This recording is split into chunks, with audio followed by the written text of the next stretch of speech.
Explore the truth beyond disclosure. What secrets lie beyond the stars?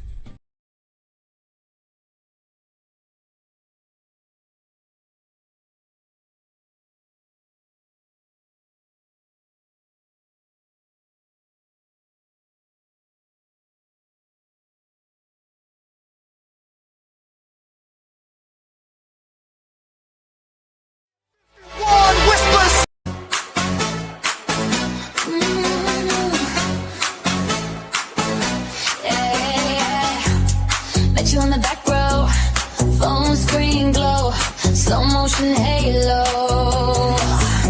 You say hit that follow, next thing we're flying over cargo. Swipe up, then we lift off. Both feet leaving this floor. Highway like a kid drum. You said you're ready for more.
Turn it up, let's go! Color UFO in the cockpit live. If you're ready for the truth, throw your hands up high! Truth beyond disclosure. Lights in the sky take over. Fully got the buzz, so take over. Everybody in the club yelling, show us! Truth beyond disclosure. We want facts, we want closure. Hands up if you're tired of the cover. This is the sound of the secrets uncovered.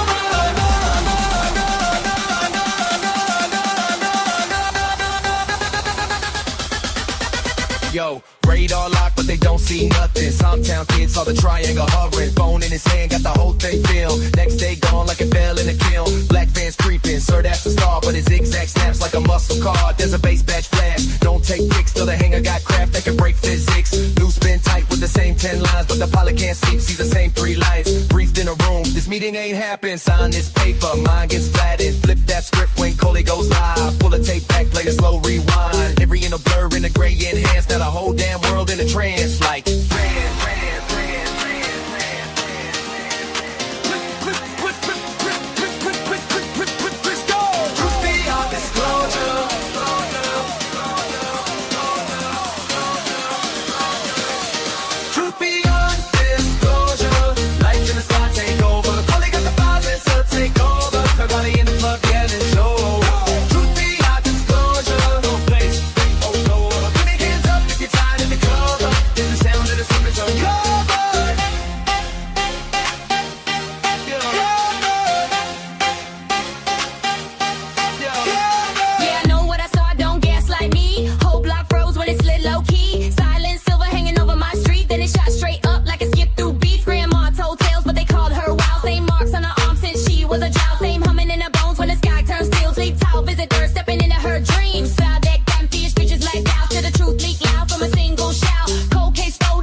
to the bay, to the back road, sighting to the jet cam clip. For the tic-tac comment from the doc in the lab with the meta that blunts. Take a late night show where the story begins. This our time, this our show. Turn it up loud on this next radio. If you want that file, better make that noise. Whole world sing with a million voices, voices, voices, voices, voices, voices, voices, voices, voices,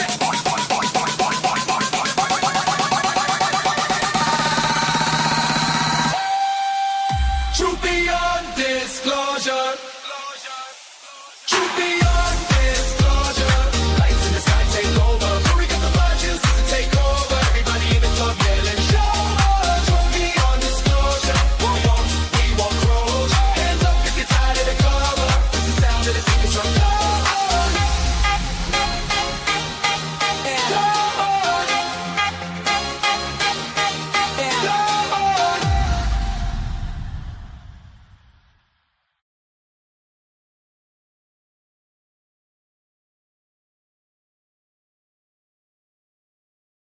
Radio!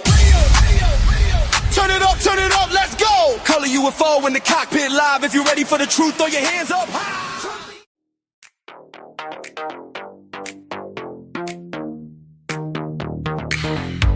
Dial spinning past midnight. Static sparks on the chrome. Name lights up on the backlit glass. Coldly calling you home. Signal in the sky, little blip on the black. Every meter in my mind, redlining on the track. I can feel that home in the bones, in the glow. Every beat says run, but the rhythm says go. Are you ready for the lift off? Are you ready for the spin? When the unknown pulls you closer, do you fight or die right in? Holy UFO.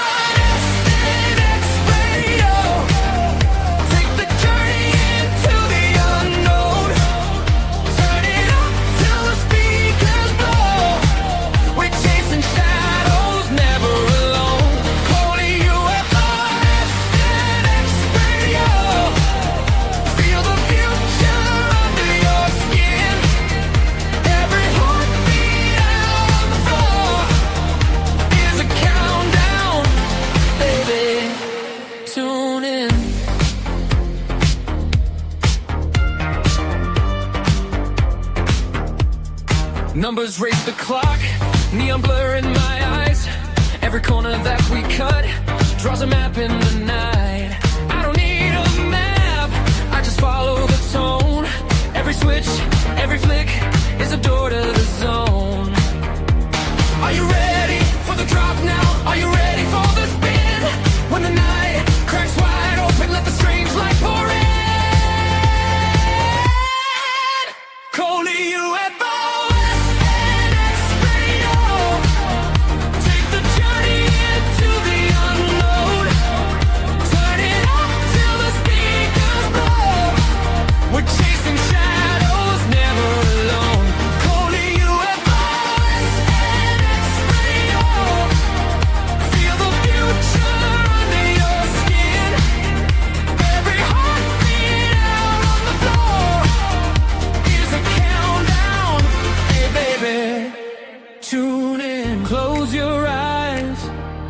Scan you, every thought, every code, every scar.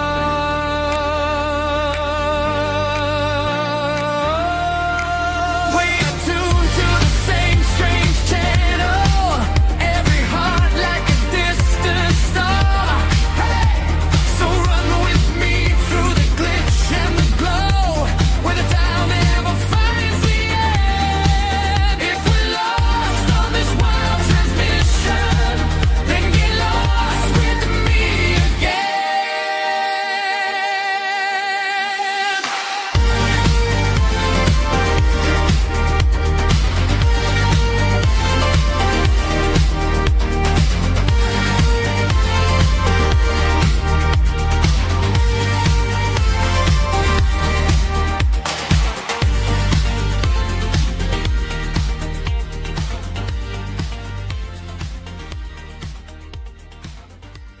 All right.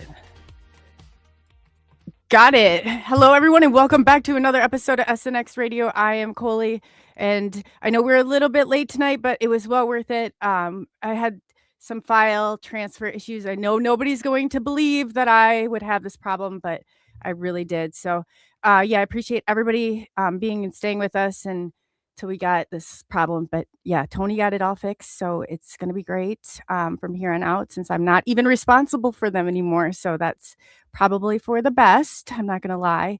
But yeah, Tony, our guest tonight is absolutely fabulous. He's been on before, but I just wanted to say hello to chat. Gary, I see you in here rocking it. Yeah, I tell you, I've got some good ideas from you. Blazer, Midnight Night Watchers. Hey guys, Blazer, and I tell you, Gary, you guys, and Cherie sounds absolutely fantastic. Let's see, Gary. Hey, Bigfoot Michigan Rob, if you guys have not, go over to both of their channels and definitely subscribe to them. They've got a great thing going over there. Blazer, I'm so glad to see Blazer again. He kind of went missing for a minute. Fallen, it's nice to see you. I see you in chat too. And I just want to, you guys, it's awesome. I really appreciate it. I can see all the support in there. So it's definitely, but I don't want to miss anybody. Definitely. Roger Blair, it's very nice to see you. Welcome. Yeah. So how's everybody doing tonight? I know there's more, so, but I'll get you along the way. I just want to kind of move things along since I've kind of made you wait so long already. So anyway, our guest tonight is absolutely great. He is with Tony Rathman with Staticom. So he's got so many interesting projects, and I just see him doing, he couldn't be more perfect. The first time he came on with his wife, she's fantastic. And they do a lot of this together, and I'm always seeing his stuff, and he's been in so many chats, even with like Steve Mara and all of that, and that connection. So I know he's like really working all of this very hard, but I just wanted to tell you, he's definitely very respected in with EVPs and everything that you know about them. He's made one that does not have the white noise. And I think that's absolutely the most brilliant thing I've ever heard. If you've been out there and you have one with the white noise, it's not fun. It really isn't. So without further ado, I'm going to bring Tony on and let him tell you a little bit more about himself. So probably for the better, but yeah, welcome Tony. And thank you so much for all your patience with my, no worries. It's a pleasure to be here, Coley. It always is. I look forward to this discussion. We have been absolutely buried in revamping Staticom 3. Now we had Staticom, then we had Staticom 2, then we made some really nice advancements with Staticom 3. And one of the big problems with it that we had was that because it's a completely separate system, when we were trying to get it to operate online, we had a huge degradation in the audio quality. Now, some people were saying, well, it's because when you go online, there's compression that happens to the audio, which is true.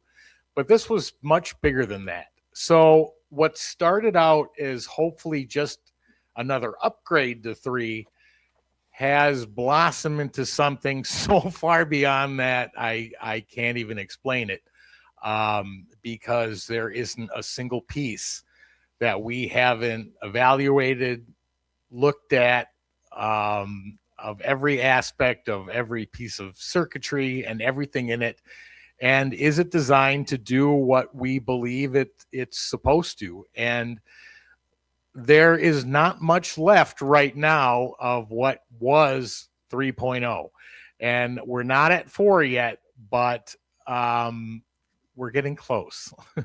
Oh, wow. I've been watching your Facebook post, and I saw you with everything, and then the frequency and reaching out. So I was kind of watching that as you went along. I mean, that was intense. And I was like, wow, I'm fascinated by it. Obviously, like with my using the equipment myself and that communication, it's like, it takes off when you're able to and see I've heard like the stuff that you guys have put together, and it's absolutely some of the best EVP that you could, it's great. You guys have had some significant conversations back and forth that are so relevant. We have, but I'm never satisfied, no matter how good the responses we get. I'm always looking, saying, okay, there's got to be another level. There's got to be a way to improve it. And that is what we are in the middle of. I have spent every free second I've had for the last month and a half in 1 week, just on the weekend, or maybe it was 2 weeks, just on the weekends and the 3 or 4 hours I could put in at night. I had put in 152 hours at 152.22 hours in the God. weeks alone working on it. But Logging those hours, that's crazy. Wow. I mean, but look how dedicated you are to bring the next best. You're always right there when it's not like you're blowing people out of the water, and the advancements you're making are just absolutely brilliant. So well, yeah, I thank appreciate you. that very much. And I'm absolutely fascinated with this. I always have been. When my wife dragged me into the paranormal and I heard my first EVP, it blew me away. And having a father who was a physics professor for 46 years, my whole life was hard physics, and none of this followed those rules. And so that was a tough pill for me to swallow. But it's absolutely fascinating what can be captured, and that's where we're going. But instead of me trying to explain, and I think the best way to start would for people to understand what Staticom is, how it works, what the principles are behind it. So I actually have a description video I'd like to play if that's okay. Fantastic. Yeah, let me add this here for you. Let's see here. Are you able to see it on your end? Oh, here we 16 years of research. Yeah, hold on. Let me just back that up. Yep, there we go. All right. Here's that video. It'll give you a 40,000 foot view of what Staticom is, how it operates, what the functionality is, and kind of what we're looking at and what we're trying to improve. So here's that video. Tony Rathman, a pioneer with 16 years of research and 14 different device iterations, realized a fundamental truth. Spirits do not need radio waves. They need raw energy. This realization led to the birth of Staticom 3.0. This is not a spirit box. It is a breakthrough in instrumental transcommunication. Unlike traditional devices that scan radio frequencies, Staticom 3.0 is a closed system, not using radio signals, word banks, or voice-generated AI, and is shielded from radio signals, satellite signals, and electromagnetic interference. This means there is zero chance of a stray broadcast, a commercial, or a music clip being mistaken for a spirit voice. At its core, the system utilizes broadband white noise and scientific principles called kinetic manipulation and stochastic resonance simultaneously to create the voice and then to elevate the signal. By providing a high-frequency energy field that acts as a blank canvas, spirits can manipulate that blank canvas, the broadband white noise, at a molecular level to form clear, audible speech. Tony has moved the field away from broken fragments and into the realm of direct voice, real-time, two-way communication that functions like a bridge between worlds. The results are not just clear, they are intelligent. Through Staticom 3.0, we are hearing spirits speak in full, grammatically correct sentences. They are identifying objects in the room and answering complex questions with zero delay. When Tony asked, "How do you hear me speak?" the response was instant. Energy of the mind. This is more than ghost hunting. It is validation. In recent demonstrations, families have heard the unmistakable voices of lost loved ones, providing a level of closure that was once thought impossible. This is no longer a hobby. It is a mission to unlock the secrets of frequency and vibration. But to reach the next phase, Staticom 4.0, Tony needs your help. Be part of the research that is finally answering the oldest question in human history. To see the raw evidence and support the development of this technology, visit the Staticom Patreon page at www.patreon.com/Staticom. The bridge is built. All proceeds go directly to Staticom Research. Now it is time to listen. That's awesome. That's fantastic. That your mic's on mute though. Let me see. There you go. Tony Rathman, a pioneer with 16 years of research and 14 different device iterations. Sorry, I'm trying to shut this off. I can't get to the button. Okay. Oh, I just took it off stage so you could. Yeah, no worries about it. That was a pretty cool video. That was Thank awesome. you. I mean, it's a 40,000 foot overview of what we're working on. I guess I played the wrong one because the other one had clips at the end just to show you what it could do. But oh, it's awesome. I can pull it back up whenever you're ready. Just tell me. No, they're not on that. They're not on that one that I pulled up. But oh, okay. But there were a couple things in there when we made that particular description that are no longer what we believe to be the case. And the first one is we always knew stochastic resonance was a huge portion of this. And we know that today even more so. But the fact of kinetic manipulation, the theory was that they would literally take broadband white noise, which is every sound the human ear can hear, from 20 hertz to 20,000 hertz. And that they would physically, through kinetic energy, which is a natural byproduct of white noise that exists within with all the movements of the electrons, that they would literally create filters that would turn the white noise into sounds like consonants, vowels, words, and then sentences. Theoretically, that makes sense. But in order for them to do that, that's like a sculpture taking a huge block of stone and chipping away at it to create a face or a sculpture of a bust. That takes an enormous amount of energy because they're literally affecting physical matter. In this case, sound, they would have to physically affect the tones, add filters to volume to certain tones while restricting other tones. The amount of energy that it would take to do that, we determined would show up within the white noise, and it doesn't, which means we no longer believe that kinetic manipulation is the way that they're forming the words. Because no additional energy is showing, which it would, we can physically see the formation of the sounds from a straight line of white noise where they're all equal to where words are formed, and then you can see the clusters of the sounds to create speech, but no additional energy spikes. So our conclusion then is, yes, stochastic resonance, or what's called stochastic switching, is being applied with what we believe today to be hold on, the term just slipped out of my head. Quantum tunneling. And what the difference is between kinetic manipulation. Kinetic manipulation is literally changing the 3D world tones, the volume of them, the structure of it.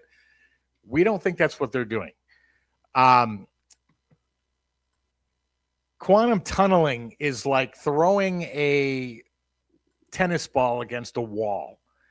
We know that when it hits the wall, it's going to bounce back to us.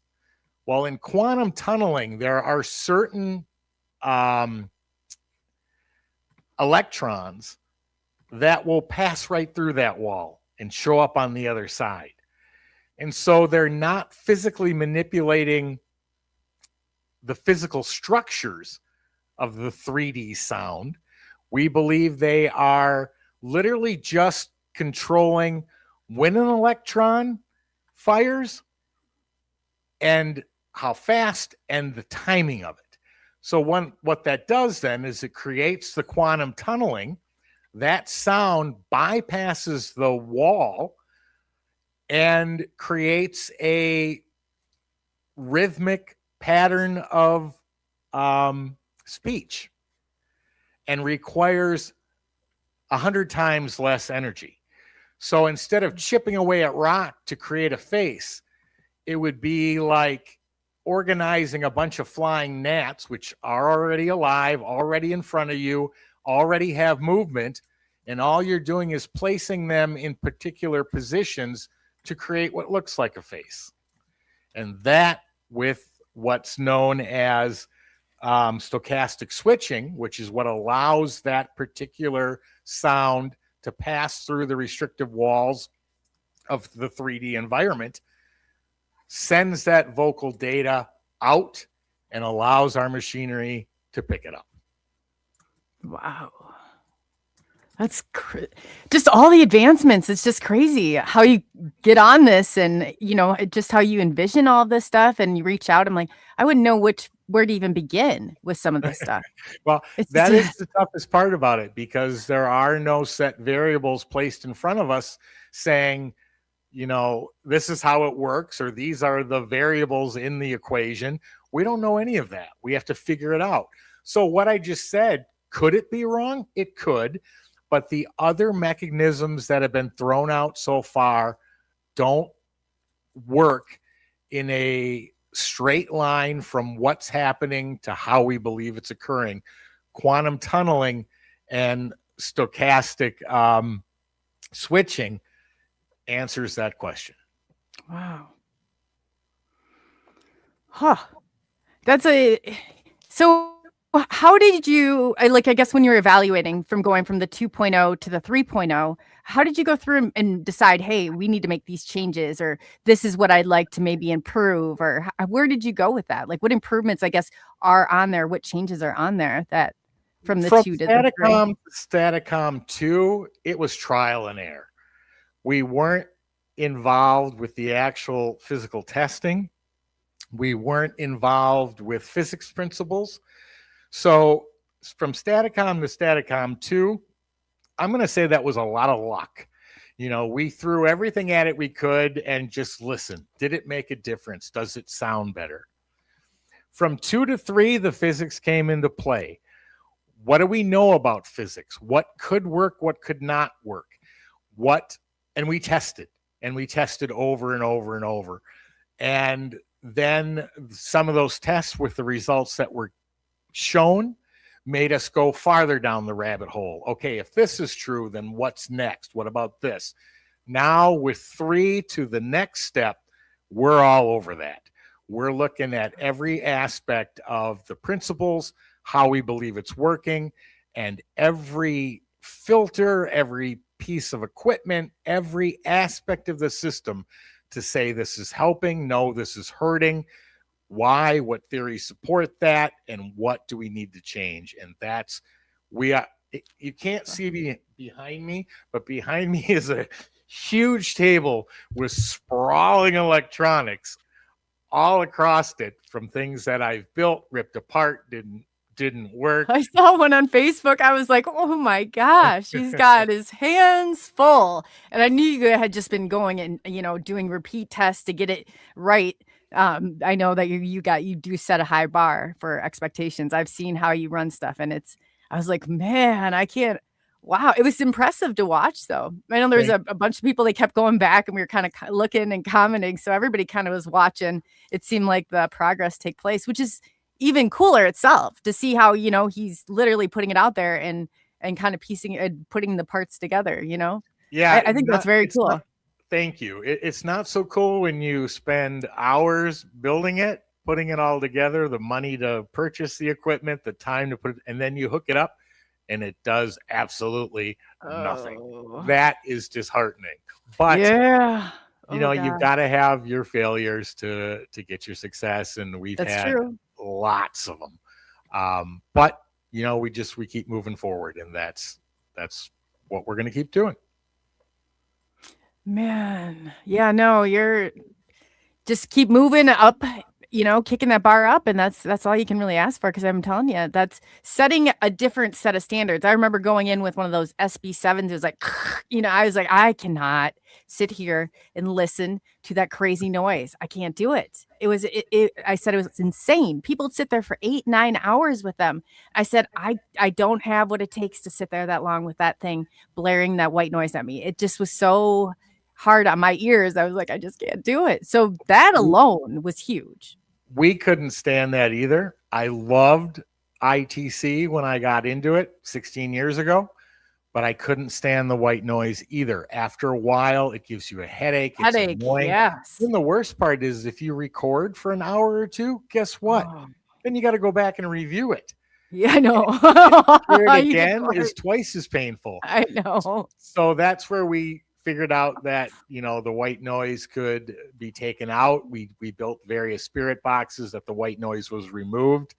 Not removed from them being able to use it, but removed from passing through the speaker to where you had to hear it. And that kind of started the process of knowing the importance of using white noise. But, then when we moved into direct radio voice, and we realized that the radio was not needed, that it only confused the signal, because the theory behind a spirit box was that spirits would rearrange the scanning audible radio stations and turn them into their own sentences. Well, guess what? They don't. Anybody who hears a message that comes through a spirit box, it's always higher or lower than where radio stations are coming in. So not only did you have the white noise and the scanning of the stations hitting your ears, you had fragments of radio stations hitting your ears while you're trying to listen to voices that aren't hard. Either one of those two. And so, yeah, it was a headache, no doubt about it. That is so brutal too. And then when you really hit me when you're talking about it, and you're like, it's bad enough the first time, but then you have all these hours of this audio. And that's why I never got through my audio. You just pointed, I was like, oh my God, you're not just doing it once. Now you got to do it a second time. And It's like, it was pain. And then it would only, it wasn't really until they started to be able to extend it, you'd get maybe a couple words, maybe if you're lucky. It was really short. And it was brief, and it was, I know that you have extended that part of it too. Yeah, that ability for them, because you get, to just like be all over the place, because they're running through frequency, AM, FM frequencies, right? Well, through a spirit box, yes. Yes, not yours, no. Through Staticom, like no. Yeah. But the difference with Staticom is that it uses broadband white noise only. It is protected from steel shielding from electromagnetic interference. It is then covered in military grade Faraday material to keep out any higher signals, such as satellite, television stations, radio. And then last but not least, we were challenged by a professor from the University of Oklahoma. He said, do me a favor. He said, the circuit on the white noise, he said, do those two things, encase it in steel and wrap it in military grade Faraday. But he said, then ground the circuit to a wire that runs to a 10-foot pole in your backyard, slammed into the ground 2.5 feet. Connect it to that. He said, if you still get voices, I'll be impressed. Well, guess what? We did that. Oh. Voices were not affected at all. They still remained. Nice. Oh, that was probably a big relief on you, I'm sure. Well, huge. Because you want to be able to pass those tests. You want to be able to say, yeah, it passed. There was no change in the audio at all. But we had some other tests that were done that pretty much showed us that, with some former partners prior, operating it in 30 feet under the ground in a cave. And, a bunch of other tests we did that where radio signal, cell phone signal died, Staticom continued to produce vocals, and that shouldn't occur. But even Marcello Bacci, when he was doing direct radio voice, which this was built from, he was tested in a scientific lab for years, and they even pulled his vacuum tubes out of his radio, and he still got voices, which technically the mechanism of how a radio functions without the vacuum tubes, it shouldn't produce any voices, but it did. And the only thing they could remove to get the voices to stop were Marcello himself, which is why we believe that the equipment is about 40% of the equation. Bingo. And the operator is about 60. Oh, yes. I agree. Yeah. Mine, I have to even take it out and I have to work with it a bit of time before it goes. Because you have to, it's not even, it sounds crazy. I have a rapport built like with my ghost box. It's like, it sounds crazy, but this is a connection I think you have to have between it to, with some of those things to get it to work. I've seen you. I said, I was watching a video. I don't know if you were on a show, but I said, he found, I think I told Steve Mira that too. I said, if anybody, you found your life's purpose. There's nobody that I have seen, and I've seen a lot of people, heard a lot of spirit box, but you are one of the best that I've heard. You and definitely Cherie are probably. Thank you. I mean, it's just very impressive on how you do when you correspond. And don't you think, would it be fair to say rapport, or how else would you describe this? Weird. I think that's a good word, because that rapport has to be built. It has to be built on trust. They have to trust you. They have to know, and they can get every bit of information of every thought that goes through your head. So it's not like you can hide anything. You can't hide anything. No. So that's part of the rapport, is them trusting you, knowing that you're going to do, what you can from the best point of view with the information that you get. If your thoughts are negative, or you want to do something shady with it, you're probably not going to get answers from them, because they're going to know that. They're going to know that right off the bat. But it's establishing that trust and that rapport, and being open to it enough to embrace it and acknowledge what you're receiving and expand it. And that's what we've been doing for years now. That's awesome.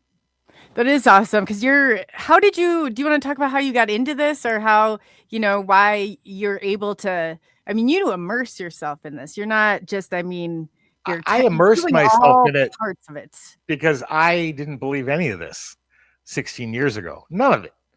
Great. I got started because my wife, 16 years ago, liked paranormal shows, and she's like, "Oh, come on, sit down. You're going to love this." I'd last about 2 minutes, and I'd look at her and be like, "None of this is real. This is for television only. It's entertainment," and get up and walk away. Well, then in 2010, she tricked me on Valentine's Day weekend. And I've heard this story before, so I love it. Yeah. I said, "What do you want to do for Valentine's?" She goes, "I want to go ghost hunting." And I was like, "Oh my God." But I had two choices. I could take her or have her mad at me until next Valentine's Day. So I took her. I played along. I bought her some equipment. We went. But it wasn't until she got the stuff home and she started going through it, especially the EVPs. We were alone 2, 3 in the morning in the basement of this hotel. There was no one around, and we had answers to the questions we were asking. And for months, I tried to debunk it and couldn't. And that's how it all began. And it's always been about the vocals. To me, it is an untouchable source. I can tell if they're male or female, adult or child. I can tell their emotional state. Are they happy? Are they angry? Are they upset? I can tell what language they're speaking. Is it English, Spanish, or any other language? I can tell if they have an accent or territorial dialect before I even hear their actual response. That's a bucket load of information to be given to start with. And I was fascinated by it.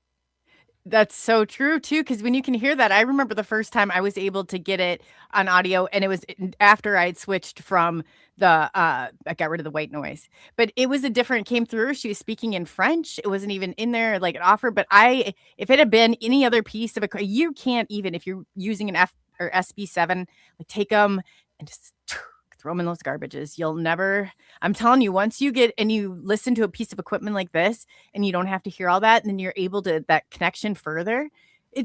I think it's awesome. And what did you say about people like even testing them out or ghost hunting groups? Midnight Night Watchers in the group. They do a lot of paranormal stuff. I saw it was either Jan or Jane. Excuse me, I can't say anything right today. Jane or Gerald. But they were talking about they would want a piece of your equipment. I was like, that'd be. I know. I love ghost hunting equipment. I really do. Or paranormal. Do you go out and take it places and do investigations? Or oh yeah, we've taken it everywhere we've ever gone since 3.0, even 2 or Staticom was cool.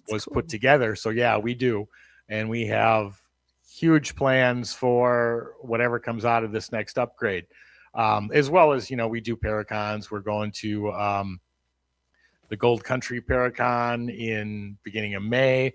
We've got another one here in Arizona end of April.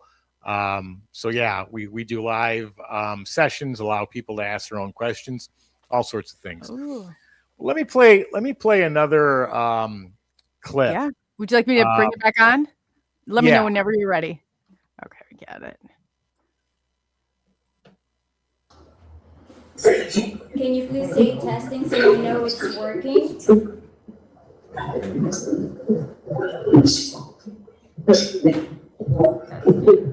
Thank you. It's that soft. Hey, spirits, I have a question. What is the holiday that is coming up?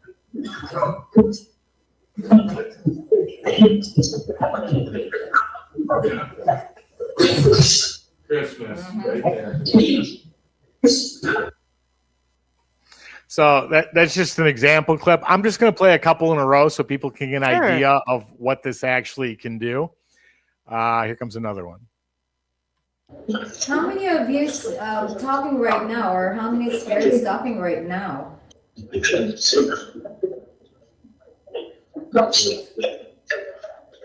any of you have a message for us?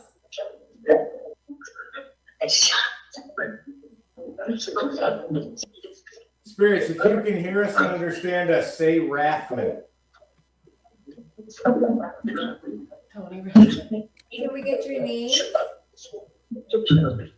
Jeremy. Hi, Jeremy.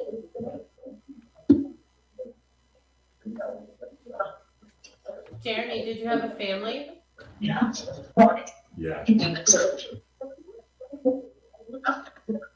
Were you married?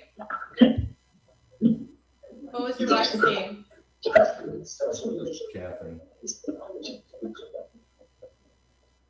Catherine with you? Yes. Are you happy? Yes. That's awesome. Yeah. Do you guys know that you're dead? Or do you know you're dead? No. What did you do here when you were here, where we are? What did you do? What was your job?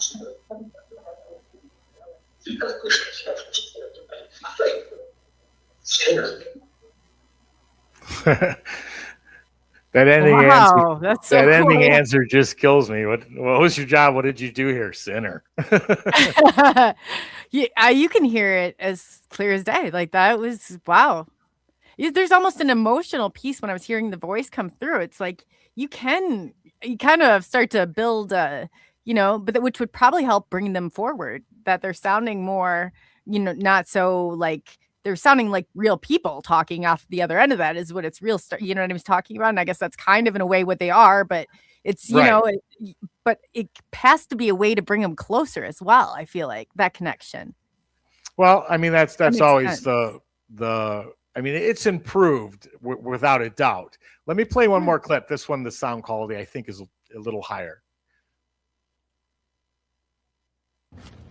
Time what?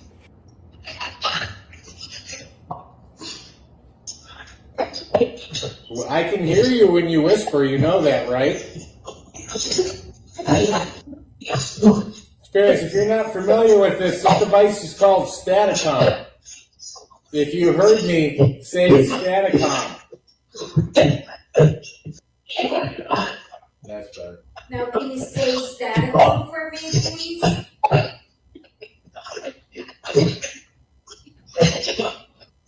All right, Spirits, if you don't want to say Staticom, let's play another game. What am I holding in my hand? Glasses, thank you. Thank you very much. How about pineapple? Can you say pineapple? Oh, perfect, thank you. How come you can't say Staticom like that? It's one word. It's one word, Staticom. Have you not been able to talk to humans before? If you can hear me, Spirits, say elephant.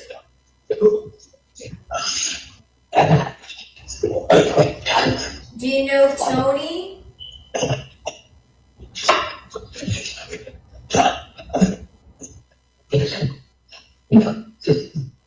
It's me. If we use this device to help cold cases, will you answer the question? Yeah, sure. You bet. Thank you. That will help. That'll help a lot.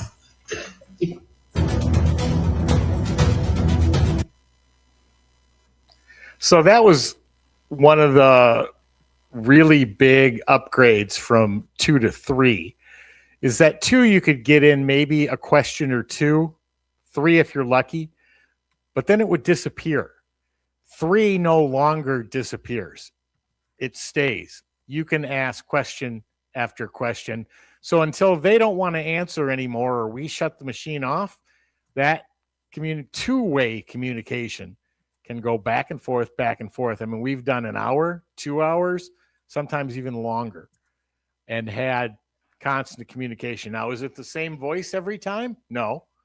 Do they come and go? They do. But it's absolutely fascinating. That is absolutely fascinating. And that is like how many, I mean, that right there, the communication back and forth and clearing because that was so much energy on their end, energy on our end. And you're always, when you're doing these investigations, you try and keep some of that as long as you can, or you're going to end up falling asleep at the end. But, that's like a big piece of all of this is to be able to, and that exchange of energy and things like that with the machine and stuff and then the person. So yeah, that's just, I know that last time you just hit a really good point. And I never thought about this in asking them if they would come forward then again and help find cold cases.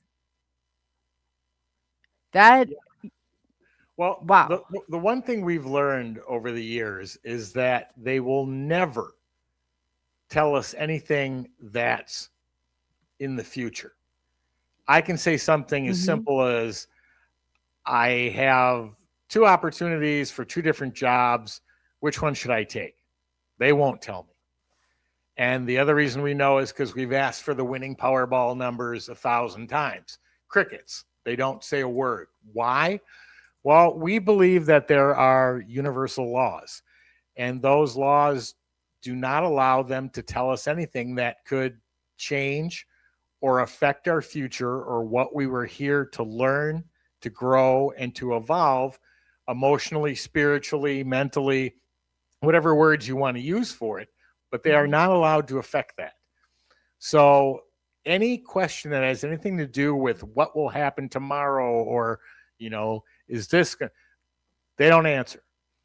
But anything that's happened already, they will answer. We did a test one time where we took 100 random history internet questions and asked Staticom. And there was like a 93% correct rate. Wow.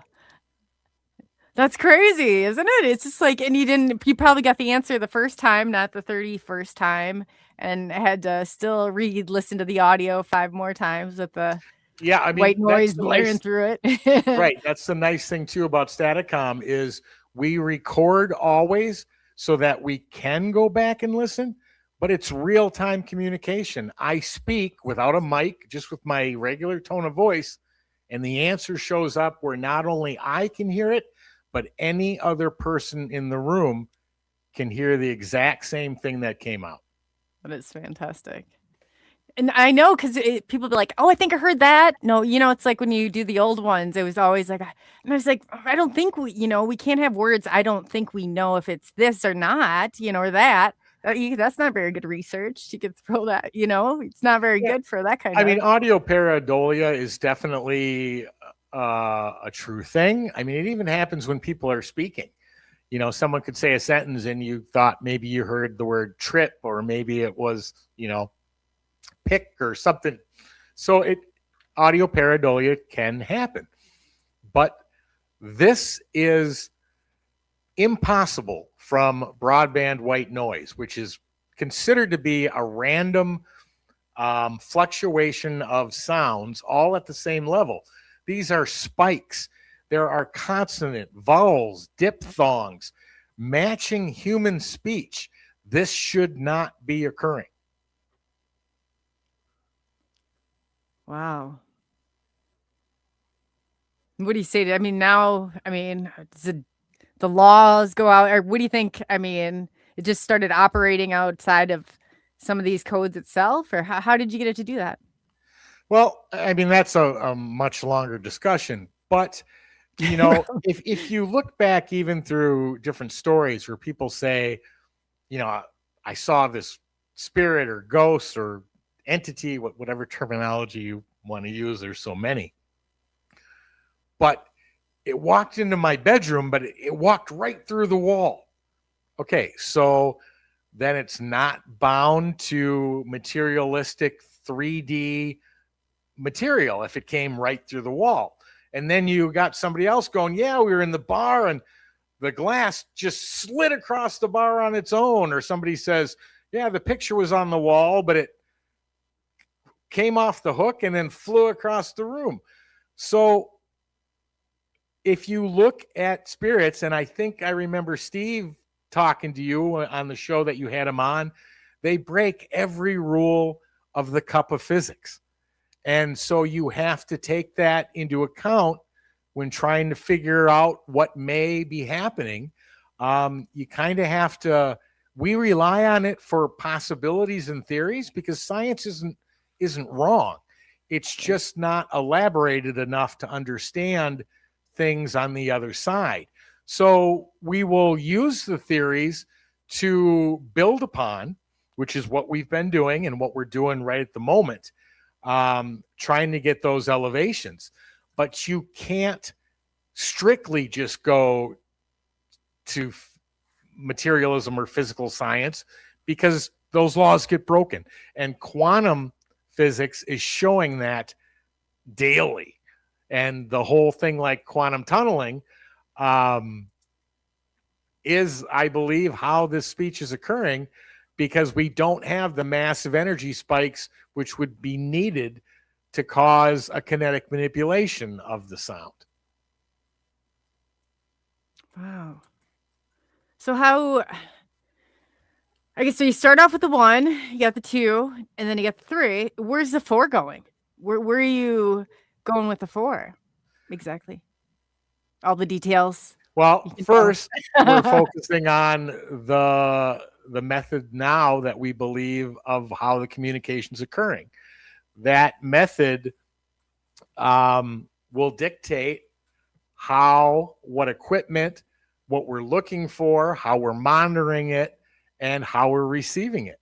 So if we are correct, and so far the results have been very successful, we're going to continue to go down those builds to improve that speech, get it clearer, get it more resilient so it doesn't fluctuate, and so that it doesn't vary day by day. And that's the toughest one because the variables under which we're operating are an environmental fluidity, meaning that they change. It's like trying to build a bridge over a river that is moving at a speed that's so fast that by the time you put the first post in the ground to put the bridge up, the river's in a different spot.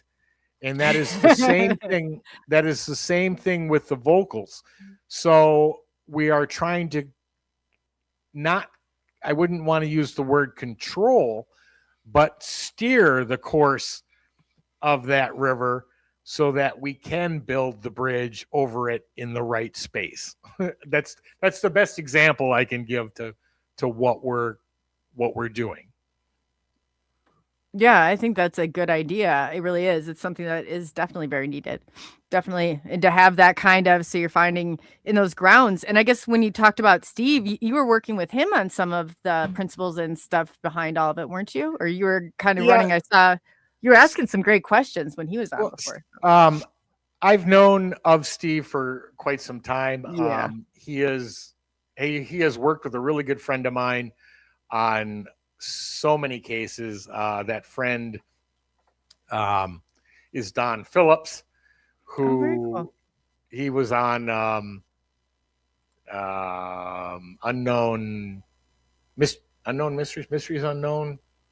Unsolved Mysteries. Thank you. I knew I'd get it. But Steve did years of research with Don and testing. So I have a lot of respect for both of them, both Don and for Steve Mera. Steve addresses it under the right circumstances, is always looking out for, something that may be not quite shown right or a little in the gray areas.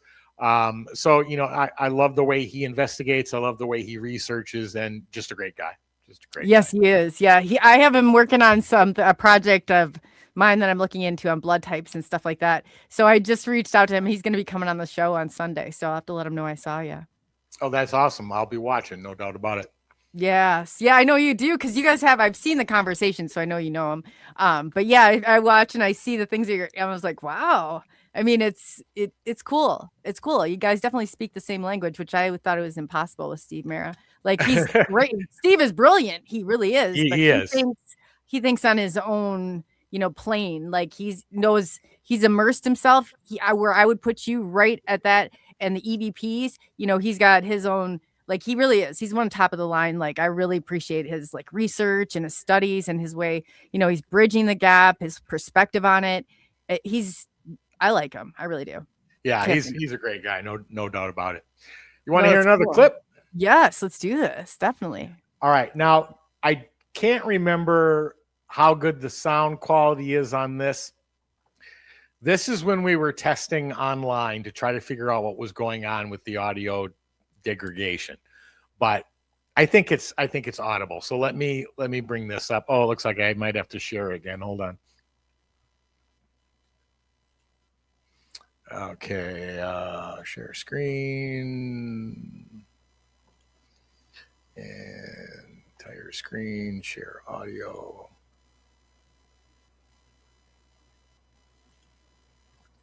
All right, let me bring this up. And this one's kind of a cool clip because we were asking, in fact, somebody on the Patreon site said, hey, are there really groups of spirits working on communication with humans? And who are those people? That's what we asked. So here's that clip. It's just going to take me. Oh, there we go. Got it. Spirits, are you willing to answer for me? Yes. Okay. Phil wants to know, do you have an organized group in spirit that helps work with us with Staticom? Yes.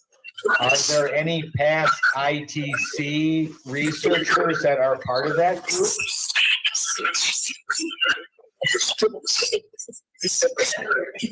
Could that be Marcello Bacci?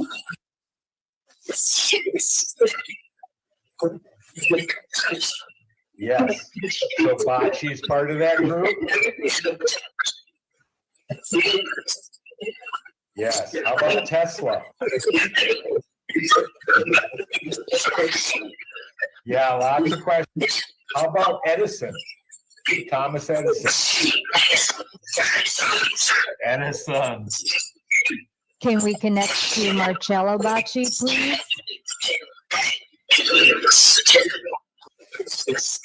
Yes. Yes. Marcello, are you there?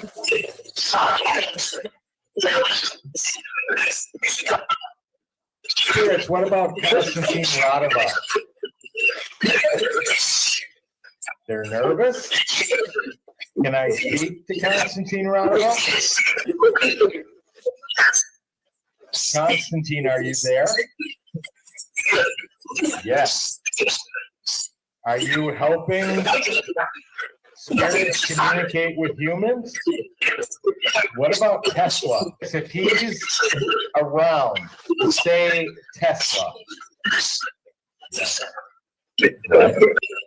Yeah, spirits are. When you're saying the next chapter, are you talking about like when we hit, or what we're working on now is Staticom 4.0? Is that what you're referring to?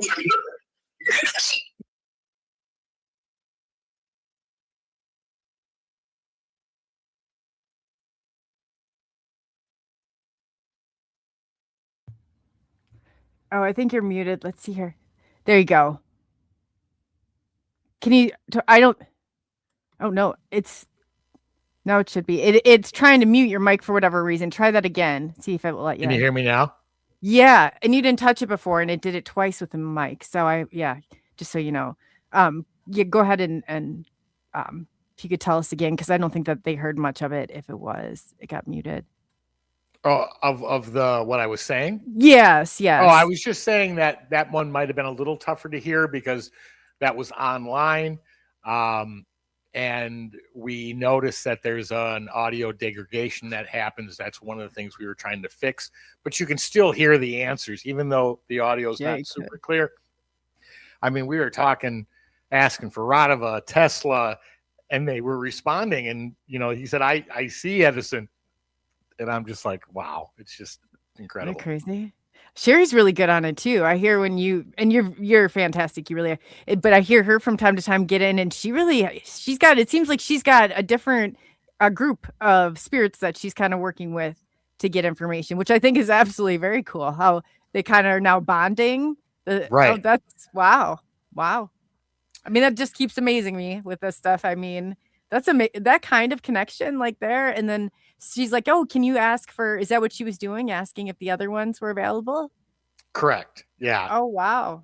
Yeah, that's exactly. That just blew me away. I was like, wow, I've never been able to ask like if certain ones could come. It usually took what you got. It didn't seem like unless it was your guy. Yeah, no, we've had that. Wow. We've had that occur where we've asked for specifics. It takes a lot longer to make a connection to an individual. But can it be done? Yes, it can, and we've done it. In fact, I don't know if I played this clip before, but I'm gonna play it again because new audience. Yes. But this was kind of a tragic situation. Oh, yeah. And I was working on Staticom. I had just finished one of the upgrades to 3.0, and Cherie came into my studio, and she had a strange kind of distraught look on her face. I said, "Are you okay?" And she said, "No, not really." I said, What's going on?" And she goes, "Do you remember our friend Lennon?" I said, "Yeah, of course I do. Why would you ask me that?" And she said, this was on a Wednesday. She said he was shot and killed on Monday. And I said, "You're kidding me." Well, Staticom was running when she was telling me this, and we heard it say his name, Lennon. And I said, "Hold on, Cherie." I said, "Go grab your phone. Let's just ask some questions." So that is what I'm going to play. So let me bring up that clip, and you're going to hear exactly what we heard, what was said. So here's that clip. All right. It didn't pop up or is it on your end? All right, hold on. Okay, share. Let me make sure I am sharing the audio, entire screen. This one, audio share. Okay, it should pop up now. All right, I got it. Adding it to the stage. There you go. All right, so you're not going to see either one of us. You're just going to see, like, I think it's the back of Cherie's hand and looks like part of the desk, because this was kind of emotional, so we didn't actually show us asking the questions. But here is that clip?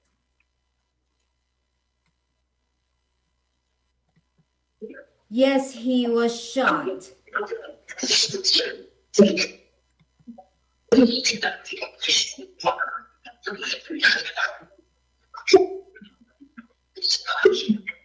Lenin, did you know that you were shot?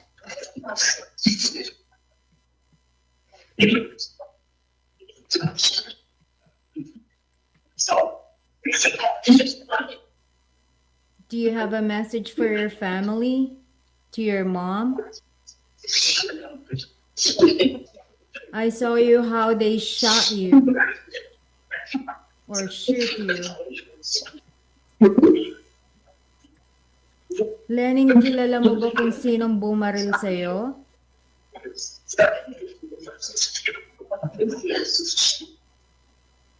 Yes, para mabigyan ka ng hustisya.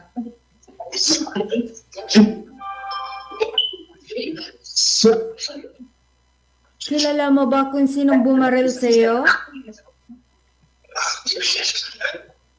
Just give me the name, Lenin, so I can help you. Did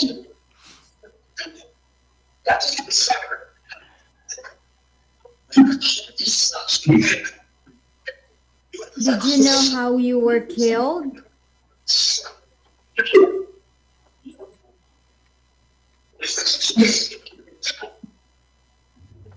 Lenin was shot and killed last Monday. Lenin, do you know who did it or not?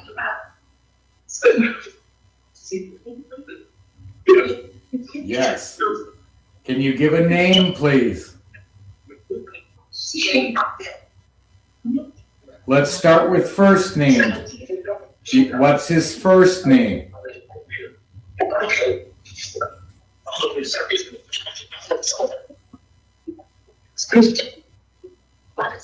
Christian. Had a name? Was Christian a name?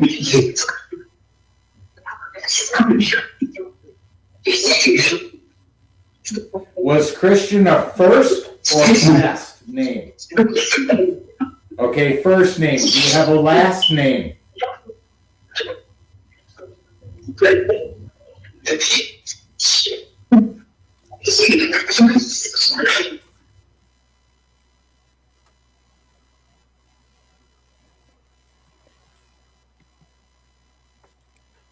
So just amazing when you think about Wow. question. I mean, and people say, well, did you turn that name over to the authorities? Well, this happened in the Philippines, and the amount or percentage of murders that get solved in the Philippines is about 0.001%. So there's not a heck of a lot we can do. Plus, he was a politician. You know, who knows what else was involved in it. So we're just sort of sitting on it, hoping something comes forward that can either validate the information we got or dismiss it. But Right. we'll see. So then, you know, scrap it, or yeah, I guess, that's great that you're eliminating if those pieces don't fit. I mean, that's absolutely Right. amazing. Right. You gotta, I mean, it's super important too to understand what works and also what doesn't, because otherwise you go down a wrong path, and it just makes it more complicated. And if something's not working, we want to know that too. We want to know exactly what we believe is happening and what we believe is not occurring. oh yeah, that's the only way you can evaluate it. So there you have them when they're tested. What kind of prototypes, I guess, do they go through, or like, is it there a standard that you have? Like, it has to be, such a, or how does it work in that world? Because it's not everything's the same. I'm sure not even maybe 2 times a problem might, need little adjustments here and there with stuff. Just seems like that's kind of the thing with those. But in finding those right frequencies. There's all sorts of things, and when I was talking about, the environmental fluidity, there are things that affect how it functions that we don't even know what they are, but we can turn it on one day and have it be crystal clear. Then you turn it on the next and it, sounds like a garbled mess. Now we've made huge strides in correcting that. And the ones I'm working on now, like I said, literally sitting behind me, hopefully will solve that and give us the structure that we don't fight that as bad as we've been fighting it. That getting that out of the way though, that's got to be one of the toughest, I mean, and most tedious, because you're having to go through and listen and go through it and test it, and I would imagine anyway. Oh, without a doubt. And there's so many things that I'll wake up one morning and go, oh, I got a great idea, and I'll spend the next 2 weeks working on it and realize it didn't do a thing or didn't do anything like I thought it was going to. And that's that's like a knife in the back, and you're just like, oh, but it's part of the ordeal of testing and finding out what's going on and then trying to keep those improvements coming. But the other question that always gets asked is, well, do they ever help you? And I don't know if I have any clip. No, I didn't pull any of them, but yes, they do. We have clip after clip when we were making 3.0 of them telling us where to place dials at what numbers. I think in that clip I said, spirits up or down. They came back and said 7. I didn't even tell them the dial had numbers, but we did. Wow. We turned it to 7. It cleared up, and to this day, that dial hasn't moved. Wow. I've had them tell me before to do stuff with my Ghostbox equipment. They're like, adjust the, like there's reverb on mine and the noise killer. And it tells you like, some of the stuff. And it's so weird when it does, but I'm like, well, at least they know how to operate it better than me, which is the whole point anyway. So like, yeah, it really, it's unbelievable. Some of the stuff that you can get by, like through one another, and you're literally setting up a link. I'm trying to think, I'm envisioning it like the telephone we've probably all been waiting for, like in that you're going and taking that route to clear up a lot of that communication. I mean, eventually I could see you going to a full blown line, like figuring that out, like, line right on over there. I mean, that's how good that this has come, probably the most leaps and bounds I have ever seen in the history of all this. It really has. So that's amazing. Before Night Watchers, they do a lot of paranormal equipment. Are you familiar with the Oculus that they have? Of course. Can you tell? She wants to know if you could compare that, if you know the 5 to your piece of equipment. Completely different.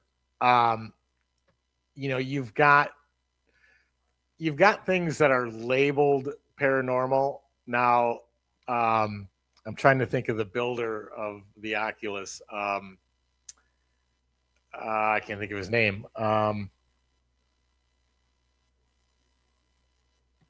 It's eluding me. But if you look at half the pieces of equipment that are out there, they use one of two things. They either use a radio or they use word banks. Any one of those two are problematic, because if you're using a radio, which was designed to take RF signal in the atmosphere and bring in speech, and you're claiming I'm getting speech from spirits from the other side, how do you determine reception from deception? What's radio? What's spirit? Now, granted, there's some physics principles that can help determine which one's which, but it's really hard to tell at times, and you can think you got an answer and didn't. If it's running off a word bank and it's got a word bank of 6,000 words, and every 2 days you're hearing the same set of words, guess what? There's nothing paranormal about that. It's a toy. Right. Well, yeah, realistically, I mean, how serious can you take it then, Right. You have to be able to take away all the low-hanging fruit before you can start to pay attention to it in an arena that its own construction solidifies the results it's giving. Huh. That's interesting. Very interesting. So what do you think? I'm on do you ever have, or is it you that are the electronics behind it, like the electrical, like who all like then takes this vision and kind of executes it? It's all me. It is you too. I thought if the pictures I saw with the amount of equipment, I thought either he's going to do this himself and I'm going to sit back and hopefully you make it through it without a breakdown. I'd want to throw everything out. I think in the middle of traffic at a certain point. Yeah, I bet you get there. I bet you get there. But yeah, what was that process? I mean, so you're doing it all.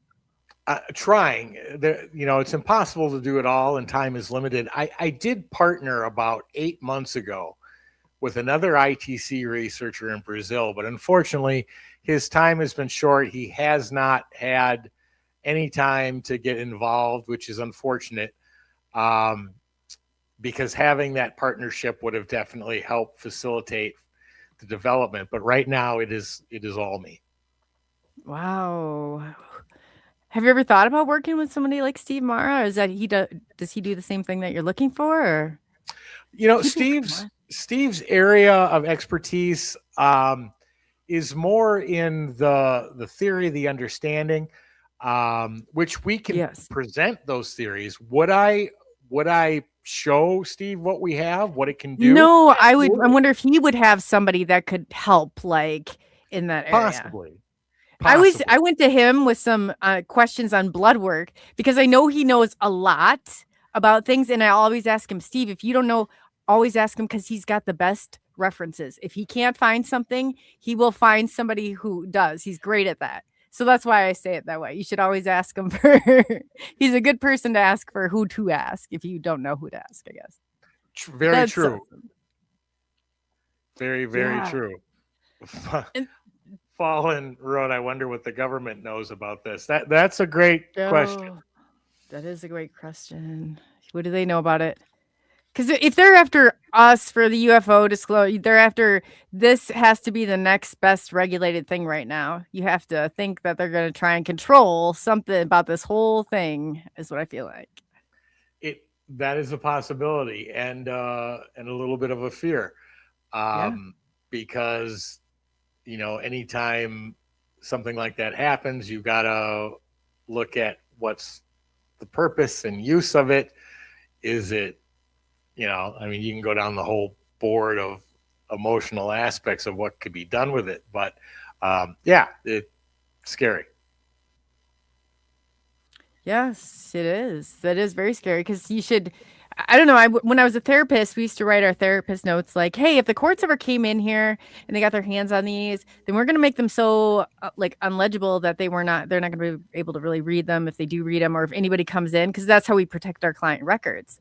Just wondering if you couldn't, the notes that you have that are maybe pertinent and you don't want, you put those right in a safe and you keep those on paper.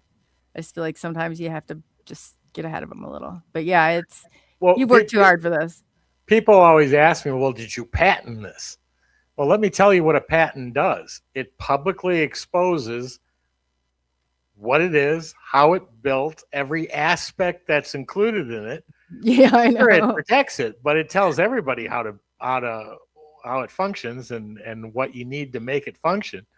So no, we haven't patented it. Plus, patents are terribly expensive, but it's more secure in my head than probably anywhere else. Oh, so Bill Chappell, thank you. That's who I was trying to think of. Awesome. Got a name.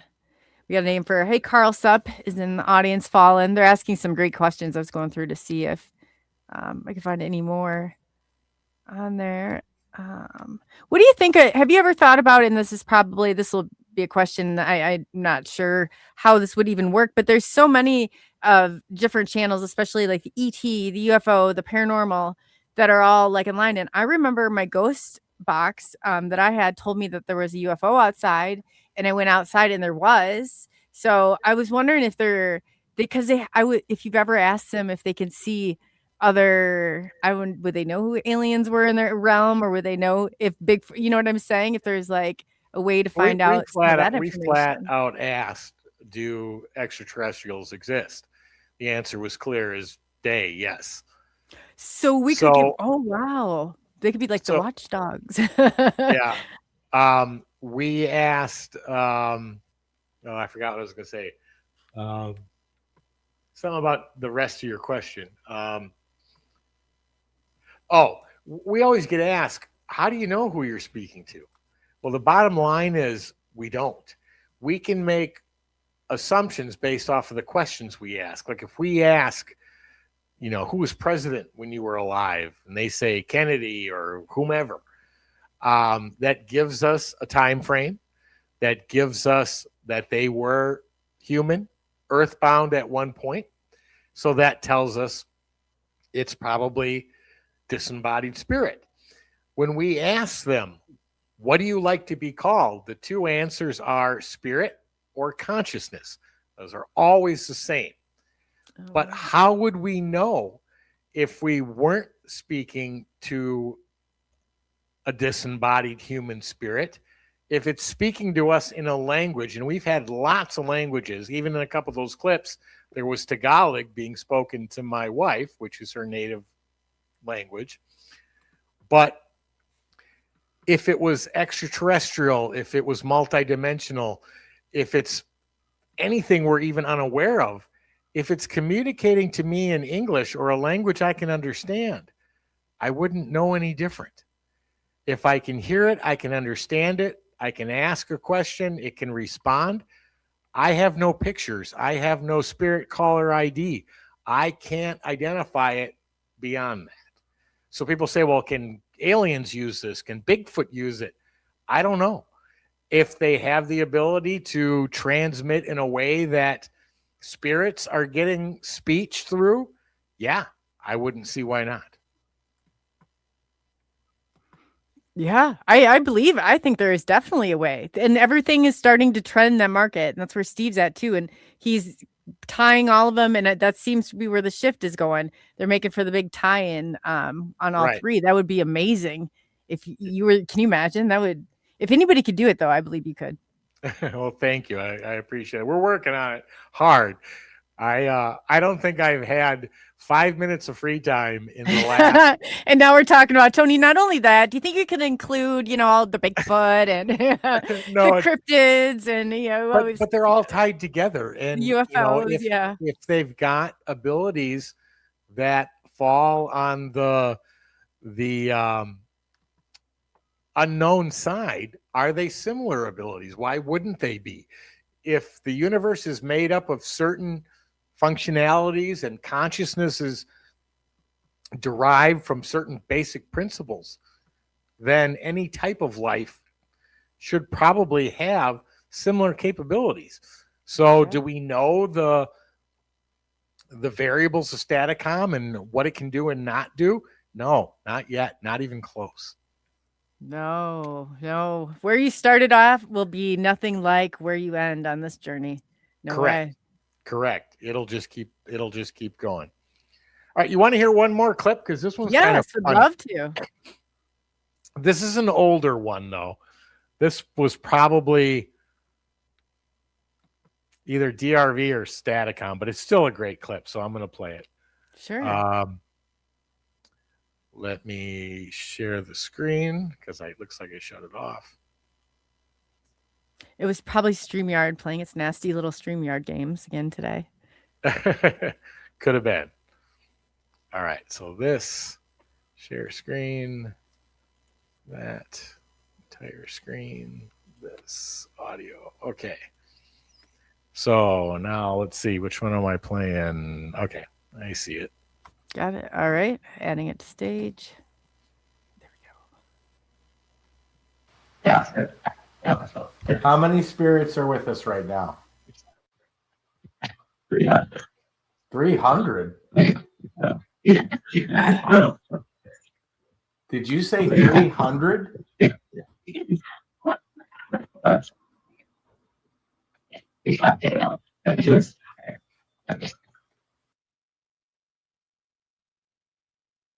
I just love that clip because the vocal structure, he says 300, and then I asked how many spirits are here. 300. That's a lot. Yeah. 300. I'm like, did you say 300? And he's like, what? Yeah. that the wrong answer? Like, I'm questioning him when I asked, and then Oh, and that is even more interesting. I was like, man, just to get that kind of information, I'm telling you, going back in the day, you're so lucky if you got like maybe like 3 disjointed words, at max. That was about as far as you could get with like plain SB7 that true. ran off AM and PM, which so many of them are still out there today. They have not changed that much, not those. Well, they do work. It's just like you said, it's the confusion of the white noise, the radio signal. Can they use them to answer? Yeah, my wife and I built them for 12 years. Oh yeah. We've got like 14 different models laying all over the house and the garage, but do they work? They do. It's just not consistent with what Staticom can do. Not with clarity, not with noise, not with you should build that thing a filter, like a noise reduction. You could fix all those SB7s by putting on like a noise killer part in the thing. You could. Yes, you could. No, I was saying you could. That'd be a good market for you. Oh, we did that. That was what we called the you already did it. We did that years ago. Yeah. See, well, you were fixing problems back then because those were big problems. I did not know that they had that done and that there was fixes to them. So we had 2 devices we built. One was called the Evox, and the other one was the Evox 2, and it literally ran silent from an SB7, just vocals. Why could nobody else figure this out at one time then? I mean, that right there I would have had no complaints if I had something like that just to put an add addition to that equipment. Because it only cost $80 for like a $5 junk made radio most of the time. You know what I mean? Not that you were responsible for that, but it really wasn't. You were getting what you think for $100, with all the modifications and everything coming on it. And then that whatever ghost hunting group was selling them and they'd slap that additional money on there. But yeah, it's crazy. There were actually lots of people that did it. Even people like, that probably don't have the best name anymore in the community. But even Steve Huff, when he brought out his first portal box, that was I have his. That was that actually worked. I remember testing that. Oh my God. I don't even know how many years ago. Yeah. This is it. This is the Stephen Huff one that I had. It had the blue lights in the front. Yeah, but it did cut the white noise to make but ours was completely silent. You didn't hear any white noise at all. Oh, okay. See, his has a noise killer right on it. And that's where it goes through, and then some crystals on the inside. That's so cool that nobody ever understands what I'm pulling out. I'm like, no, this is one of the Stephen Huff's like wonder porter boxes that they don't make anymore. I don't know if he is now, but at that time they stopped making them. I was like, I heard what he did was take off. He's in your area, right? Arizona. He took not anymore. Oh, he moved years ago. Oh, I didn't know that. I heard when that was going on that he lived out there though, and he got a little spooked out by what was coming through these, and he said that he took them and threw them in an undisclosed dumpster in Arizona. I remember reading on YouTube. I used to watch him with his Huff sessions and communicating with it. So yeah, I've always been into stuff like this. So that was always pretty cool. Very cool. I didn't know you did that. I mean, so you're really working on a lot of equipment here and had a lot of, different ideas. So what everybody else was doing. Not everybody else, but I kept track of what people were doing, what they were building. And there's lots of other equipment out there. But like I said in the beginning of the show, you just can't beat that bucket load of information you can get from a vocal. And to me, outside of maybe a video of a full-bodied apparition walking across the screen, that's definitely ultimate. But communication, there's just something about it that, to me, can't be beat. Because, like I said, you get that bucket load of information of who you're talking to, and then it just keeps going from there. And I think Coley disappeared, so I don't know if I'm still alive. I think I am. Somebody send up a comment if you can still hear me. Maybe I'll play some more clips for you. I don't know if we got disconnected.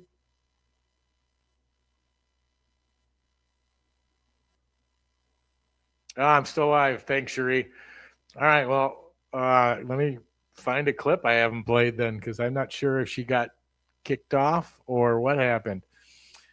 So let's see, what do I have that I didn't play? Oh, let's do, okay, so this is kind of an interesting one. This particular clip, we were in an old tuberculosis center, and we had two machines running, two Staticom machines. And so what we did was we did this password thing where we asked the spirits when we were running on one, we gave them what the password was. Then we shut that one off and we turned another one on, and we told them they had to say the password before they could say anything else to speak. So here, let me share the screen.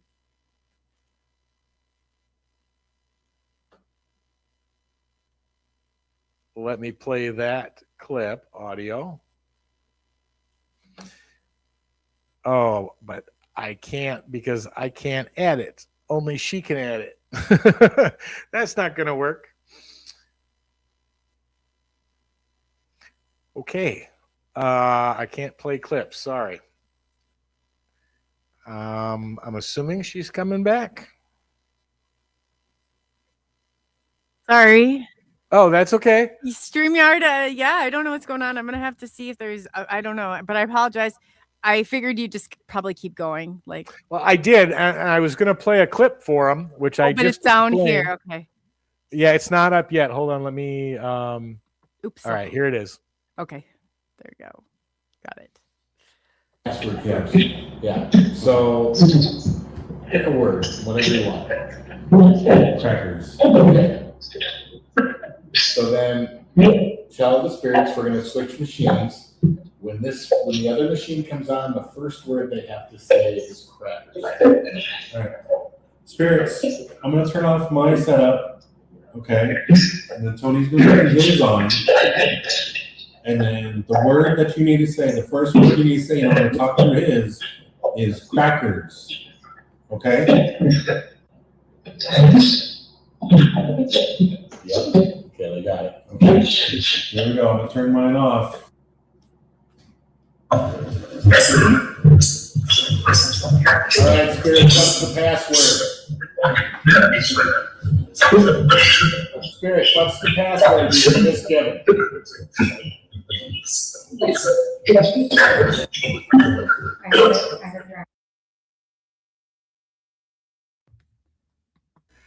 So that's really fascinating because the machine's literally nothing more than an instrument to transform the speech, to bring it into our hearing range and to allow us to hear. But we just switched between two machines, and the communication just kept going. The information we gave was then relayed through the second machine. So just crazy.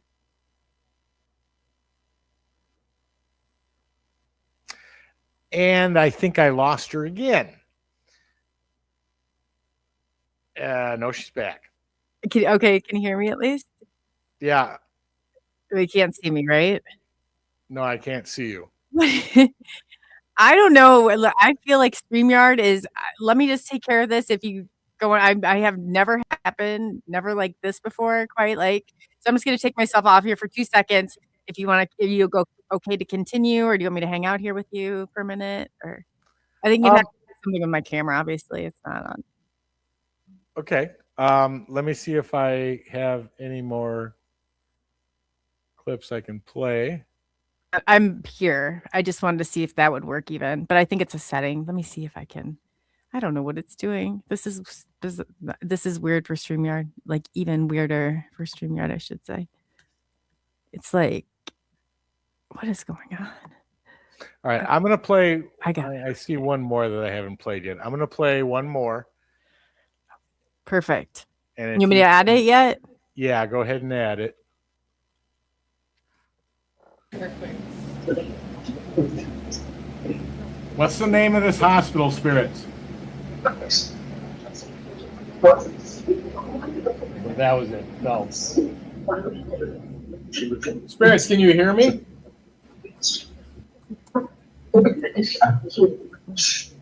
Yes or no? Can you hear me? Yes.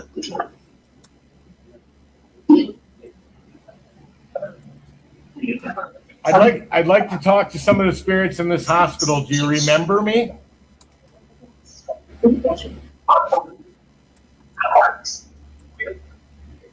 I'm Tony. Do you remember me?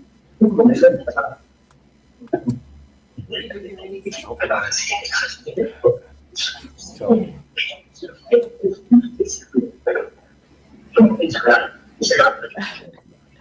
I would like to speak to Michael. Is he still here? Yeah. Michael, are you there? Yeah. Michael, do you remember saying hi to me loud and clear that I could hear you with my own ears? Do you remember that, Michael? Yes.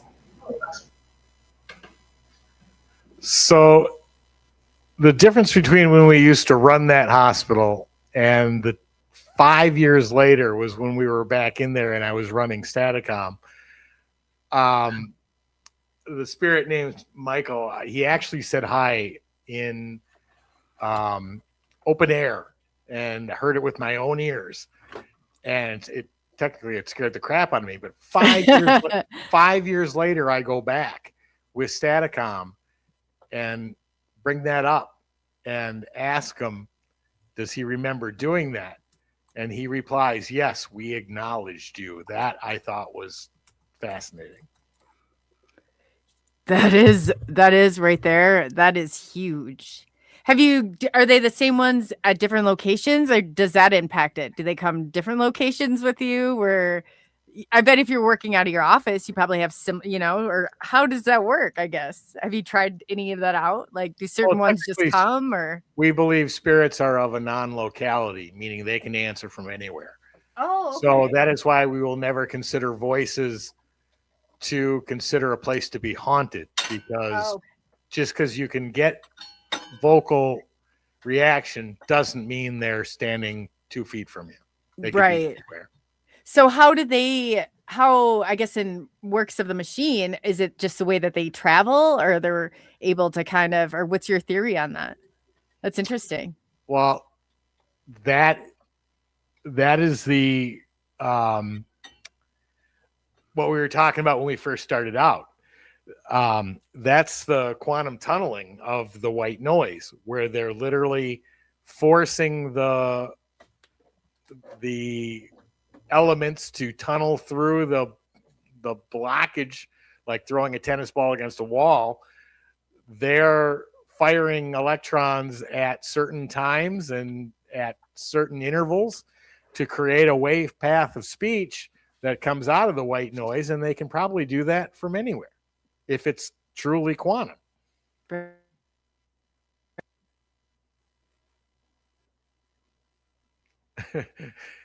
And she dropped again. All right. Well, anybody got any questions for me that you want to ask? You want to pop up in the chat? I'll be happy to answer. I don't know what's going on. I was here. It put me off stage and it took off my. So I'm going to have to, Chris, I will have this taken care of by tomorrow. And I'm really sorry. Tony will definitely do a part 2. But he's probably like, yeah, right, lady. Maybe give me some months or years so my nerves calm down after that. No, everything's fine, Coley. No worries at all. Cherie will bring her back on. I always love talking to her. But yeah, I apologize. They're not kicking me all the way out this time, just down below where you can't see me. So then it's just making me, for whatever reason, it's going through and like make me, the audio and the visual. So I don't know what your deal is, StreamYard, but we are not getting along today. It's not cooperating, but no, yes, it's not only that's oppositional. It's like taking a whole stand against itself. Yeah. So I don't know if anybody's got any questions. I can tell you, if you're looking to see most of the stuff, most of the new clips that we do share, we only share on our Patreon page. We do that for 2 reasons. One, to keep it in the hands of the people who are truly the most interested. 2, it gives us a slight bit of income to continue on the research. the equipment, the building, everything else. But there is, Tony Rathman Facebook page. We've got 2 channels on YouTube, Staticom and Entity Voices, entityvoices.com website. So there are TikTok, Instagram. We're on most of the social media channels, so you can take a look and see what's out there if you have interest. That's awesome. And then could you give me a list of all your updated social media links, and I will put that in the descriptions out there. That way it'll be connected to your accounts and they. Absolutely, I can do that. Okay. Amazing. And so I apologize. Today was just a little. It's okay. But yeah, you're still a fantastic person. You brought it, and this Thank you. is amazing stuff. It is. And I get excited when I talk about you and Cherie or talk to you guys. I was like, you guys are really pioneering the way. And when I see 2 people doing this, and I'm like, and I even said, like, when Steve was on the show, I was like, don't you think Tony knows that is where I was like, if that was a place for him in life right now, what I'm seeing you do, that's the place you should be in. Like, I appreciate that. Right now, it feels like that. Ask me in a week. If I can't get the changes I'm making to occur, then I may feel differently. But right now, yes, I feel that's like awesome. Is there anything that the public could help you with, or anything that you like? I don't know if there's like a part of it or suggestions, or I don't know, just make your job easier, or do you think you got it where it needs to go? It right now, because it is so tied to my individual theories, what we tested, what we found for results. No, there's probably not. But if what does help, like I said, is if you want to keep track of every test we do, every live session we do, and lives are going to come back to the Patreon page. And for members, we will run lives on Patreon and let them ask their own questions. But right now, until we figure out what next steps are for the next upgrade and how far that upgrade can go, and whether that's to another version of 3 or whether that's to 4, I should know in the next couple of weeks. Do you think you'd ever let us sit in live on it and stream like on a session like that? Oh, absolutely. That's what we do. But that was that was the concern for the main beginning of an upgrade, was that it doesn't sound clear online as it does running it live. And that was what started the upgrade. And now it's just blown up into some really gigantic, multifaceted, every component reconstruction. But we're hoping that the online will be corrected as well, because it is difficult when it's run online, and we're trying to figure out the answers to that. Yeah, no, I bet. I've seen your drawing board and your computer. Somebody posted, it was so funny. They had you on Facebook and they had all these computer monitors around. Because what do you have, like 5 at your state? I saw you had a monitor. Your monitors were like building like you would see on some, crazy CIA walls. What I felt like you had a ton of stuff going. It was really cool to see. It really was. Thank you. Yeah, there's 6 of them in front of me right now. I love it. But and some of them are big, like the ones in the back. That's a 65-inch flat screen. I know. And that's what I'm saying. These aren't even small ones. This is the like one next to it, I think, is a 50 or a 55. It does, though. You can tell, like, you're doing something that big to where, and it just, I saw you there, and some guy had wrote, I don't know if he had you like covered in all of these TV, like a huge like TV, like, or a monitor, like monitoring everything. You said, I see you in like 10 years or something, was a meme put on your page. I thought that was so funny. That was Ryan Skinner from the show Skinwalker Ranch. Oh, is that who that was? And he had me surrounded in monitors, laying down in what looked to me like a dentist chair. And I'm like, you know what, Ryan, that's not a bad idea. I know. In the grand scheme of things, it didn't look like anything because I've seen you with some, the equipment around, everything's going. And I'm thinking, I just don't know how you keep it together. And you got, especially in those trial and errors, is any handed out in the middle of the street. That's where I think I'd throw least a good chuck a good couple of ones out there. I've been very close to doing that, and luckily Cherie is super supportive. Just relax. Tony, don't be running away with that just yet. Yeah. And always when I let enough time go by, I'm right back into it again. So, but yeah, that frustration can definitely pile up, no doubt about it. Oh, okay. No, I hear you. And it just, from there. But again, thank you so much for coming on. I appreciate it more than you know. And then I wanted you to also, everybody knows where to find you. We went through all the social links. I'll go ahead and I'll add those to the description for anybody who's not seen that. Definitely go check out Tony, his work, and listen to some of the videos and the way that he connects it. Not only is it a good way to help yourself learn how to do these types of interactions. If you have an EVP, he like the way that he engages these spirits are just absolutely amazing. Absolutely amazing. So, and on that note, Tony, is there anything you wanted to leave the guests with before we let you go? I just appreciate everybody who showed up to listen and all those who will listen after it is done live and is out there as a recording. I just want to say thank you to you, Coley, for this opportunity to come back on and talk about it and where we're going and what we've got planned. And, we'll definitely stay in touch, and I'll let you know what the outcome of the next couple of weeks and what we managed to improve. So. And I'm just saying, if I was a medium, I'm a medium, I grew up on, if you want any testing done with them, I'm more than willing to offer my assistance. Yeah. So that's awesome. Tell your beautiful wife, Cherie, that I said hello, and hopefully we'll see you next time, maybe. Sounds great, Coley. All Thank right. you very much. Thank you. Yeah. Tony is so much fun. Last time, him and his beautiful wife came on, and they were so much fun together, and they love, but the story is so funny because she did trick him into it. He was not believing it. He was not buying it. But yeah, I tell you, sorry if I missed chat. I'm not sure. Hey, Daryl, I just wanted to say, I've had a little bit of I don't know what StreamYard did. Like 3 of my music pieces were gone.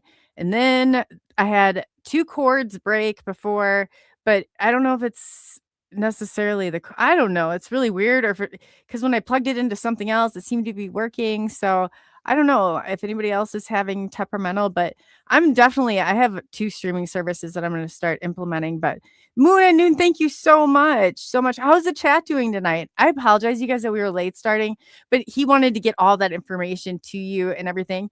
GC, how was your birthday, Gary? How was it? Chiru Sounds is in that. Spiritual Ascension is here. That's our girl, the Thunder Down Under. That would be Spiritual Ascension. She's great. And Moon, and thank you so much. That was sweet.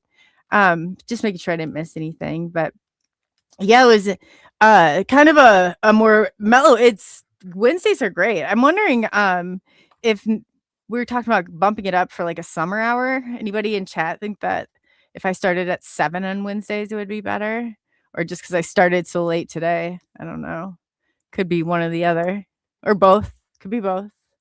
Never know with me. But yeah. And so we have coming up tomorrow night is Chris Miner. If you guys do not know Chris Miner, go over to his channel and subscribe. He's right up he is right up there. You guys will like him a lot. I happened to come across his channel, and yeah, he's got some brilliant stuff. He's I'll bring like his bio and everything that he has. He's into music. It does that whole thing too. And he's all well-rounded, very nice. You guys will love him. You guys will love him. He's coming on Thursday, and then I should have the schedule, but I don't necessarily have it on me, but I will go ahead and I will post that also in the links for you guys. And hopefully, and 2, I just wanted to say on October 25th, this is just kind of for the wrenches or whatever too. Or if anybody wants to come on in and battle, that's going to be when James Gillian and when Corey Good will be on. So anybody who survived one of those shows before, I give you so much credit for standing by us. But we just really got some good people on the team when that happened. But it's going to be a bit. I don't know if Blazer, if you'll be over, if you're still on X, if you could handle it on that end. I don't know, like some of it if we need to, because they're going to creep in all over. And X is my biggest platform, I think it's like I have around 50K. I haven't been real active over there, so let's not get too excited. But I was up until a certain point. But drop all the videos over there. That's where I get most of the live listeners. I think usually between 200 to 400 from Twitter. So that's why I do that whole extensive long thing in the beginning. But I think if anybody could be here who would want to be here, or even if I could get a list going, so I just know, and then maybe we could get a plan to stay on top of it, because it brings a crazy amount of traffic. Corey and his production team and James and their production teams, like, they're already putting this stuff out there. So it does. And Corey's, I don't care what anybody says, like, if you give him the opportunity to speak, and James asked me to do it. And after James did, I was like, well, James can't sit there and be the person he is and ask me to take a look at something that he thought was, either that or what are we doing here, is what I thought. So my real thoughts on it, I didn't know James very well, but he asked me, and this is before he and I became the good friends or we are today. But I said, like, I guess, because it's kind of, he's like, well, just think of how many things you believed before and then weren't actually true. And then I was like, you're right. I was like, you're right. I hands down, you're right. I said, do you think Corey would come on and do an interview with me though, James? Because he had just gotten done with that documentary and he was going to the EVPI ranch. And so they spent some time together, James and Corey did. And I believe James. I've known him well for a solid year now, and he has brought so much evidence every single time. He brings it every single time. He'd be the person, probably the most authentic and genuine people that I know so far in this, like in that realm of things. But Corey's coming out. He's a close second, definitely, from that.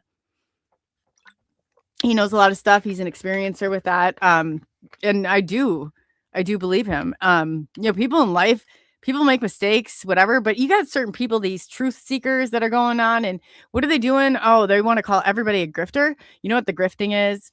When that truth seeker, and I think he knows who he is, that truth seeker then is like stealing my video, or a video I had to file copyright claims on him. And from that point, then the harassment like went up tenfold.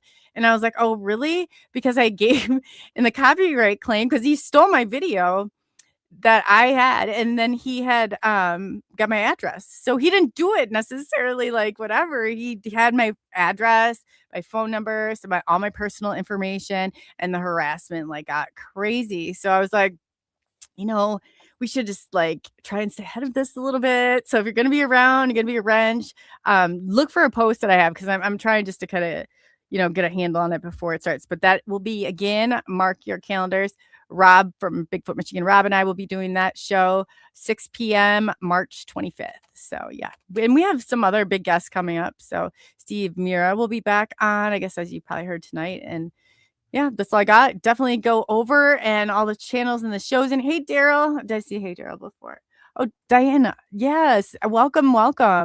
Man, yeah, and Chris, I will definitely get stuff taken care of too from tomorrow. And if I have to go and StreamYard, then I'll have a backup. I'll just have a backup just to make sure. I do not like, now the show seems fine, so maybe it was with what he had going on with the I don't know. Whatever it was, I got kicked out more times than I would cry if it happened on your show, Chris. Like, you have a great information. I wouldn't really cry, but I'd cry about it, like the show. I can't believe, we would have to bring you back on for a part 2. But yeah, so on that note, I just want to thank everybody for being here. Without you, we would not be possible.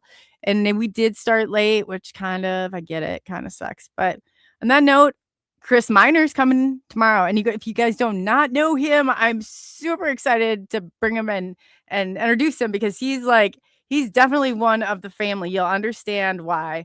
If you've checked out his content before, great content. So go over there, definitely subscribe to his channel. Subscribe to BMR. He's in the house. Spiritual Ascension. I don't know if you still, Paranormal Paul's in the house too. Go over and subscribe to Paranormal Paul. See if hopefully I'm not missing anybody. Moon, do you have a channel? I'm trying to remember. I think you do though. Cherie Sounds.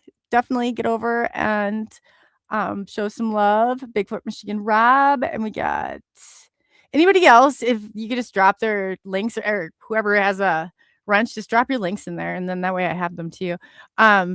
Always definitely like to show the other channels some love when I'm going through. But On that note, I think that this will be time to end the show for this evening. So thank you for taking the journey into the unknown. I'm Coley Weber, also known as Coley UFO, and we will be seeing you tomorrow night.